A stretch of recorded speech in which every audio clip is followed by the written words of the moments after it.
আগেকার নানি দাদি যারা ছিলেন এরা কিন্তু এইভাবে চোখ মুখ খোলা রেখে, হাত পা খোলা রেখে কিন্তু বাহিরে ঘোরাফেরা করতো না বিধায় এরা কিন্তু কোনোদিন সিজারের টেবিল পর্যন্ত তারা কখনো দেখে নাই। ফেমিপিল, ফেমিকন, মিনিকন, নরেট 28, লাইনেক্স, ওভাস্টার, গোল্ড মার্ভেলন এরা কিন্তু কখনো দেখে নাই, চিনে নাই। যার কারণে 12টা 15টা 10টা করে সন্তান হয়েছে, দুধ খায় শেষ করতে পারতো না। আর আমাদের মা বোনেরা বর্তমানে দেখেন অর্ধেক শরীরে কাপড় আছে, অর্ধেক নাই, মাথায় অর্ধেক ওড়না আছে, নাই। ওড়না দেওয়ার জায়গা হলো বুকে, কিন্তু ওড়না দিয়ে রাখছে গলায়, আংশিক। এই জন্য আল্লাহ রাব্বুল আলামিন 1500 বছর আগে ডাক দিচ্ছেন কোরআনে, ইয়া আইয়ুহাল্লাযীনা আমানু উদখুলু ফিস-সিলমি কাফা। আর এক স্থানে বলেন, ইয়া আইয়ুহাল্লাযীনা আমানু আমিনু বিল্লাহি ওয়া রাসূলিহি, ঈমানদারগণ তোমরা ঈমান আনো। তার মানে এই ঈমানটা গ্রহণযোগ্য নয়। আর এখানে বলতেছেন, ইয়া আইয়ুহাল্লাযীনা আমানু উদখুলু ফিস-সিলমি কাফা, হে ঈমানদারগণ তোমরা পরিপূর্ণভাবে ইসলামের মধ্যে, ঈমানের মধ্যে পরিপূর্ণভাবে আসো, আংশিক নয়।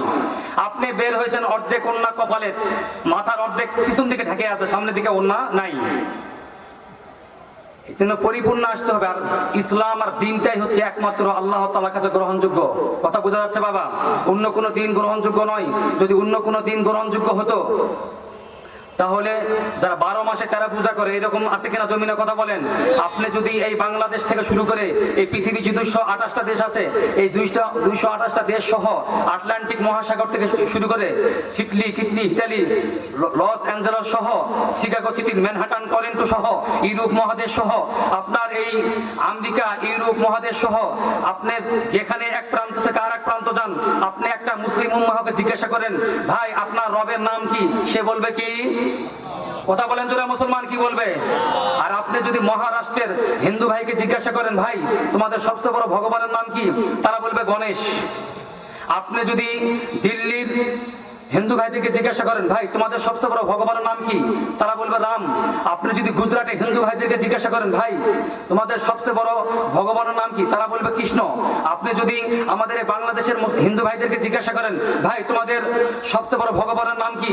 তখন তারা বলবে দুর্গা। আপনি যদি বিহারের হিন্দু ভাইদেরকে জিজ্ঞাসা করেন, ভাই তোমাদের সবচেয়ে বড় ভগবানের নাম কি? তখন তারা বলবে শঙ্কর। আপনি যদি ভারত, বাংলা, পশ্চিম ভারতের হিন্দু ভাইদেরকে জিজ্ঞাসা করেন তোমাদের সবচেয়ে বড় ভগবানের নাম কি? তখন তারা বলবে কার্তিক ব্যানার্জি। আপনি যদি নেপালের হিন্দু ভাইদেরকে জিজ্ঞাসা করেন তোমাদের সবচেয়ে বড় ভগবানের নাম কি? তখন তারা বলবে পশুপতি। কি বলবে? মুসলমান ভাইরা আমার, এই জন্য শুকরিয়া আদায় করি আমরা প্রত্যেকে যারা এখানে বসে আছি, এই দুনিয়াতে আসার সঙ্গে সঙ্গে আমরা মুসলমান হিসেবে মুসলমান ঘরে জন্মগ্রহণ করেছি। বলেন আলহামদুলিল্লাহ। নবী হিসাবে, শেষ নবী, শ্রেষ্ঠ হিসাবে পেয়েছি মুহাম্মদ সাল্লাল্লাহু আলাইহি সাল্লামকে। বলেন আলহামদুলিল্লাহ, আমিন। রব হিসাবে পেয়েছি কাকে? একটু তাকবীর দেন তো, নারায়ে তাকবীর। আল কোরআনের আলো, কোরআন হাদিস যেখানে, ফিলিস্তিন যেখানে, আলেম ওলামা যেখানে,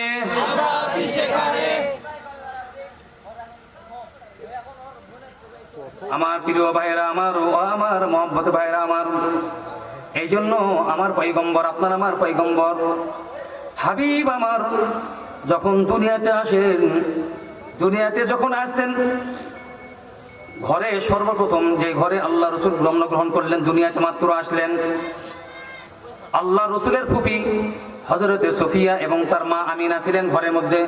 তারা বলেন মুহাম্মদ যখন দুনিয়াতে আসে সেজদার হালতে চলে আসে।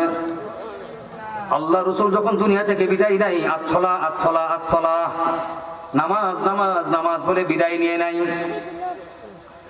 আল্লাহ রসুল এই যে 2 দিন আগে পার হয়ে গেল সবে মেরাজ, পার হয়ে গেল না? সবে মেরাজ পার হয়ে গেল।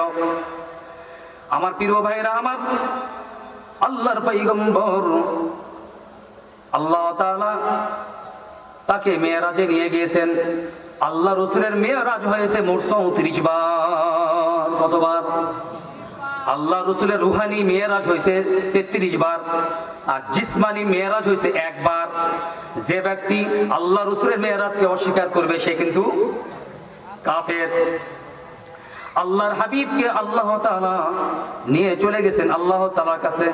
প্রত্যেকটা হাদিয়া, প্রত্যেকটা নিয়ামত আল্লাহ তাআলা মাধ্যম দিয়ে পাঠাইছেন এই দুনিয়াতে। আর নামাজের মতো নিয়ামত আল্লাহ তাআলা কোনো মাধ্যমে পাঠাই নাই। আল্লাহ স্বয়ং আমাদের হাবিব সাল্লাল্লাহু আলাইহি ওয়াসাল্লামকে, আমাদের রাসূল সাল্লাল্লাহু আলাইহি ওয়াসাল্লামকে সশরীরে নিয়ে গেছেন মেরাজে। রাত হলো একটা, সময় হলো 27 বছর। কথা বলেন, রাত কিন্তু একটা, সময় কিন্তু 27 বছর। প্রশ্ন হয় এই এক রাতের মধ্যে আবার 27 বছর কেমন করে হয়? মনে করেন আমাদের এই মুহূর্তে বাংলাদেশের অন্তর্বর্তী সরকারের নাম ডক্টর ইউনূস। এই ক্যাম্পে সীমান্তবর্তী এলাকায় উনি ভ্রমণ করবেন, সফর করবেন। উনি ঢাকা শহর থেকে রওনা দিয়েছেন। আশপাশকার রাস্তায় যত গাড়ি ঘোড়া সবাইকে নামিয়ে দেওয়া হয়েছে। আইন শৃঙ্খলা বাহিনী, সমস্ত গাড়ি ঘোড়া বন্ধ, চলাচল বন্ধ, সবকিছু বন্ধ। এরকম হয় কিনা বলেন? সঠিক তদ্রুপভাবে আল্লাহ রাসূল আল্লাহ রাব্বুল আলামিন তার হাবিবকে মেরাজে নিয়ে গেছেন। সমস্ত কিছু অফ, সব ব্রেক, ঘড়ির কাঁটা বন্ধ, মানুষের নিঃশ্বাস বন্ধ, রাত স্থগিত, দিন আর হবে না।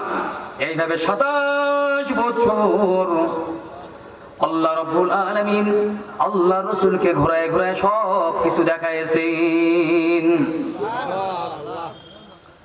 আল্লাহর পয়গম্বর সাল্লাল্লাহু আলাইহি ওয়াসাল্লাম মেরাজে যাওয়ার পরে সাইয়্যিদিনা হযরত আদম আলাইহিস সালাতু ওয়াস সালামের তার নোটবুক, প্রোফাইল, তার একটা ডায়েরি, এইভাবে ডায়েরি, আল্লাহ রাসূল এইভাবে তার ডায়েরি দেখতেছেন। আদম আলাইহিস সালাতু ওয়াস সালামের, আমাদের বড় আব্বা আমাদের সাইয়্যিদিনা আদম আলাইহিস সালাতু ওয়াস সালাম ডায়েরি দেখতেছেন।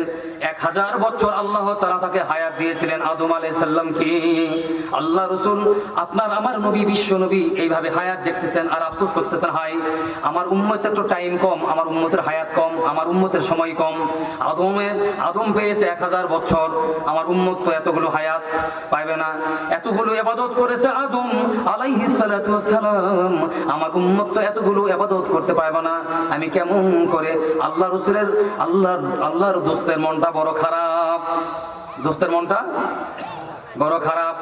আল্লাহ রাব্বুল আলামিন আমাদের রাসূল সাল্লাল্লাহু আলাইহি ওয়াসাল্লাম বলতেছেন, ও আমার হাবিব, মন খারাপ করার কিছু নাই। আমি আপনাকে যে নামাজ দিয়েছি 50 ওয়াক্ত নামাজ, কয় ওয়াক্ত? আপনার উম্মতকে আমি 50 ওয়াক্ত নামাজ দিয়েছি। আমি 45 ওয়াক্ত মাইনাস করে 5 ওয়াক্ত দিলাম এবং 5-এর ডান পাশে একটা শূন্য লাগাই দিলাম। এই 50 ওয়াক্ত আমি নামাজের সওয়াব দিব। আপনার উম্মতকে বলে দিবেন যারা 5 ওয়াক্ত নামাজ সুন্দরভাবে মসজিদে গিয়ে আদায় করবে, আমি আল্লাহ রাব্বুল আলামিন ওদেরকে 50 ওয়াক্ত নামাজের সওয়াব দিয়ে দিব। আমাদের নবী, বিশ্ব নবী সাল্লাল্লাহু আলাইহি ওয়াসাল্লামকে মেরাজে ঘোরাইতেছেন। এক স্থানে গিয়ে দেখতেছেন জাহান্নামের এক প্রান্ত। জিবরাইলকে জিজ্ঞাসা করতেছেন, ভাই জিবরাইল, ওই যে আমি দেখতে পাচ্ছি অনেকগুলো নারী, অনেকগুলো মহিলা, এরা কারা? জিবরাইল আলাইহিস সালাতু ওয়াস সালাম বলেন, ইয়া রাসূলুল্লাহ, ইয়া হাবিবাল্লাহ, এরা হলো ওই সমস্ত নারী যারা স্বামীর উইদাউট পারমিশনে ঘর থেকে বাইর হয়েছে। কি কারণে? ইয়া রাসূলুল্লাহ, ইয়া হাবিবাল্লাহ, ওই যে মহিলাদেরকে দেখতে পাচ্ছেন নারী, এরা হলো ওই সমস্ত নারী স্বামী যখন ঘর থেকে বাইর হয়ে যায় রিজিকের তালাশে, ব্যবসার কাজে, চাকরির কাজে, ক্ষেত খামারে, এরাও বাইর হয়ে যায়। কি হয়ে যায়? এরাও বাইর হয়ে যায়, পারমিশন নাই, অনুমতি নাই, এরা বাইরে যায়, পাড়ায় ঘুরে। আর এক জায়গায় বসে আব্দুল করিমের মা, আব্দুল জব্বারের মা, বল্টুর মা, সেন্টুর মা এক জায়গা সমালোচনা করে, এমনকি নিজের স্বামীর সাথে রাত্রে সংসার করছে কেমন করে এটাও গল্প করে। কি তরকারি খাওয়াইলো,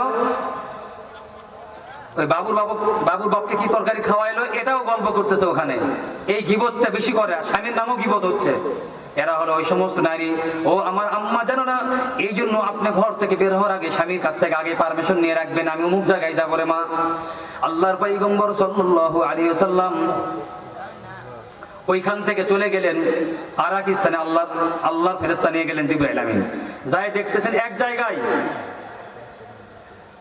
কূপ, দুইটা কূপ, একটা কূপের সাইড দিয়ে সাদা গম্বুজ। কি অনেকে ঘুম পাড়তেছেন, একটু তাকবীর দেন তো, আল্লাহু আকবার, নারায়ে তাকবীর। না হাতালা কোন দেখি, হাতালা সুদা করেন, নারায়ে তাকবীর। আল কোরআনের আলো, কোরআন হাদিস যেখানে, এই হাত নামান। আল্লাহর পয়গম্বর জিজ্ঞাসা করতেছেন, ভাই জিবরাইল, ওই যে সবুজ গম্বুজ দেখতে পাচ্ছি এটা কি? আর ওই যে সাদা গম্বুজ পাশেই 1 ফুট করে পানি পড়তেছে ওই সবুজ গম্বুজ থেকে সাদা গম্বুজে। আল্লাহর ফেরেশতা জিবরাইল বলতেছেন, ইয়া রাসূলুল্লাহ, ইয়া হাবিবাল্লাহ, ওই যে দেখতে পাচ্ছেন সবুজ গম্বুজ থেকে পানি পড়তেছে 1 ফোঁটা করে, এটা হলো সেই পানি, এটা হলো জমজম কূপের পানি। কি পানি? এবং সাদা গম্বুজ এবং সবুজ গম্বুর মাঝখানে একটা শব্দ লেখা আছে, বিসমিল্লাহির রহমানির রহিম লেখা আছে। এটা হলো ওই সমস্ত আপনার উম্মতের জন্য যারা দুনিয়াতে বিসমিল্লাহ সহ কাজ করবে। এই বিসমিল্লাহ দিয়ে যারা দুনিয়াতে কাজ করবে আপনার উম্মতেরা, হাসরের ময়দানে আপনার হাত থেকে যে সমস্ত উম্মতেরা এক ঢোক হাউজে কাউসারের পানি যারা পান করতে পারবে, ইয়া রাসূলুল্লাহ, তাকে জাহান্নাম বা জান্নাতে যাওয়ার আগে আর কোনোদিন পিপাসা লাগবে না। আল্লাহ রাসূল ওখানে দোয়া করলেন, আমি দুনিয়াতে যাওয়ার পরে বিসমিল্লাহ ছাড়া কোনো কাজ আর করবো না। দুনিয়াতে এসে আল্লাহ তাআলাকে দোয়া করতেছেন, আল্লাহ, আমি ওই হাউজে কাউসারটা আপনার কাছে চাই, আমি বিসমিল্লাহ ছাড়া কোনো কাজ করব না। এই জন্য রাজি আছেন মুসলমান বিসমিল্লাহ সহ কাজ করতে? রাজি আছেন?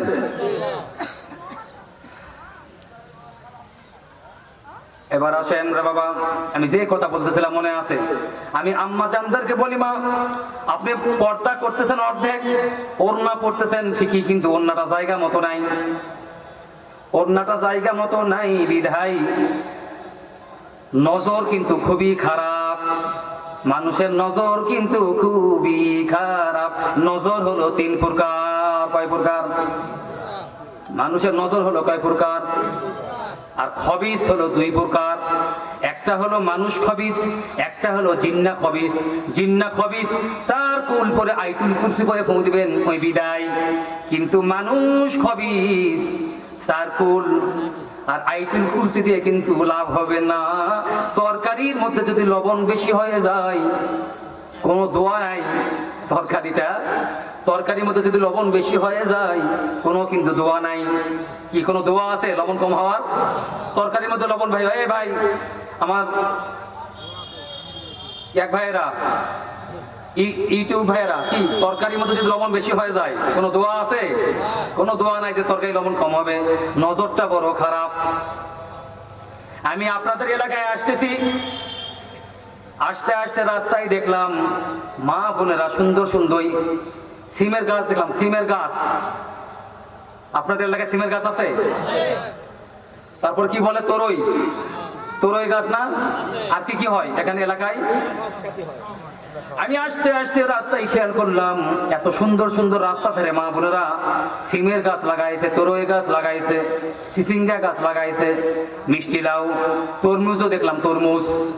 কিন্তু সবই বুঝলাম, সবই দেখলাম, কিন্তু ওই জানলার উপরে একটা বড় ভাঙ্গা পাতিল, মাটির পাতিল দেখলাম। নিচে আবার দেখলাম ঝাঁটা আর জুতা। এটার মানে তো আমি বুঝলাম না। ও আমার প্রিয় ভাইরা আমার, এটার মানে কি? এক মুরব্বী চাচা জিজ্ঞাসা করলাম, বাবজান একটু এদিকে আসেন, ওই যে আনাজ না কি বলেন, সিম, ওই যে সিমের ঝাংলা যে লাগাইছে মা বোনেরা, ওই ঝাংলাতে অনেকগুলো সিম দেখলাম, কিন্তু সিমের ঝাংলার উপরে মাটির একটা পাতিল, ভাঙ্গা কলস দেখলাম, তার মধ্যে আবার চুন দিয়ে রাখছে, তার মধ্যে আবার ওই যে খড়কুটের একটা মূর্তি বানায় পিছন দিক দিয়ে একটা বাঁশ দিয়ে খাড়া করে রাখছে। নিচে আবার দেখলাম জুতার মালা দিয়ে ঝুলে রাখছে এবং একটা ঝাঁটা। বলছে, হুজুর আপনার বাড়ি কোথায়? এটা মানে এখনো বুঝেন না? আপনি কি ভাত লবণ খান? আমি গেলাম অল্প খাই, এই জন্য বুঝেন না।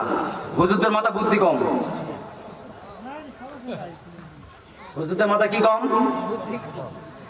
দেখেন এই যে বড় বড় সিম হয়েছে রাস্তার ধারে, নজর কিন্তু খারাপ মানুষের নজর দিবে, কি দিবে? এই জন্য নজরটা জানে এখানে না পড়ে, নজরটা জানে কোথায় পড়ে? পাতিলে। আর ওই যে ছিঁড়া জুতা। এরপরে আরাকিস্তানে গেলাম। আরাকিস্তানে যাওয়ার